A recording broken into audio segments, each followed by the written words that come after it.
মুরগির চামড়া ভিজিয়ে রেখেছিলাম। মুরগির চামড়াগুলো আমি আর একটু ছোট ছোট করে কেটে নিব। আর এখানে ছোট আলুগুলো অনেক দিন আগের, তাই কেমন যেন হয়ে গিয়েছিল, ওই জন্য ভিজিয়ে রেখেছি।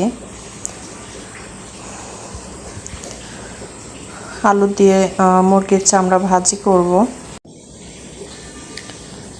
আলুগুলো ছিলে কেটে আমি ধুয়ে নিচ্ছি। আসসালামু আলাইকুম সম্মানিত ভিউয়ার্স, আপনারা সবাই কেমন আছেন? আশা করি সবাই সুস্থ আছেন এবং ভালো আছেন। ভিডিও দেখার শুরুতে অবশ্যই একটি লাইক দিয়ে নেবেন প্লিজ।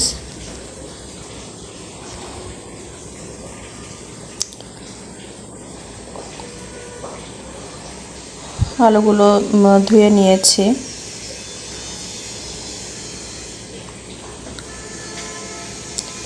একটু পাতলা করে কেটে নিয়েছিলাম। কড়াইয়ে আমি এখানে মশলাগুলো কষিয়ে নিয়েছি। এর মধ্যে চামড়াগুলো দিয়ে দিলাম।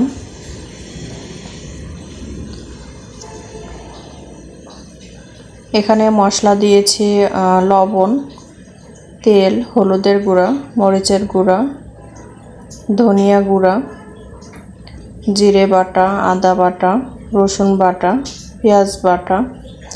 আর মাংস রান্না করতে আমরা যে মশলাটা ব্যবহার করি, তেজপাতা, দারচিনি, এলাচ, এগুলো দিয়ে আমি চামড়াটা কষিয়ে নিয়েছি।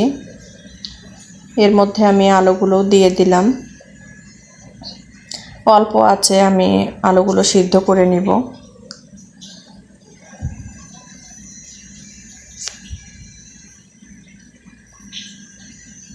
মুরগির চামড়াগুলো আমি এভাবেই ভাজি করি, কেননা এভাবে খেতেই আমার কাছে ভালো লাগে।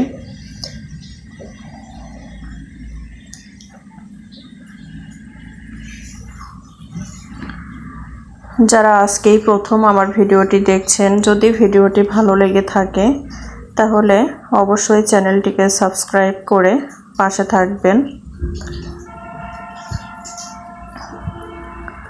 আর যারা অলরেডি আমার চ্যানেলটিকে সাবস্ক্রাইব করেছেন তাদেরকে অসংখ্য ধন্যবাদ।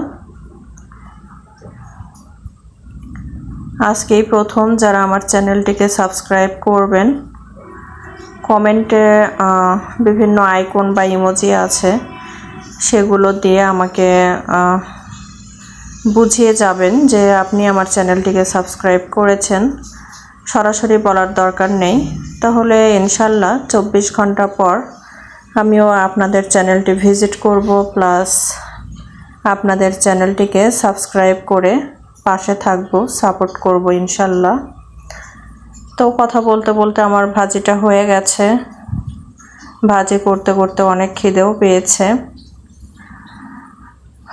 তো এই পর্যন্তই। সবাই সুস্থ থাকবেন, ভালো থাকবেন। আল্লাহ হাফেজ।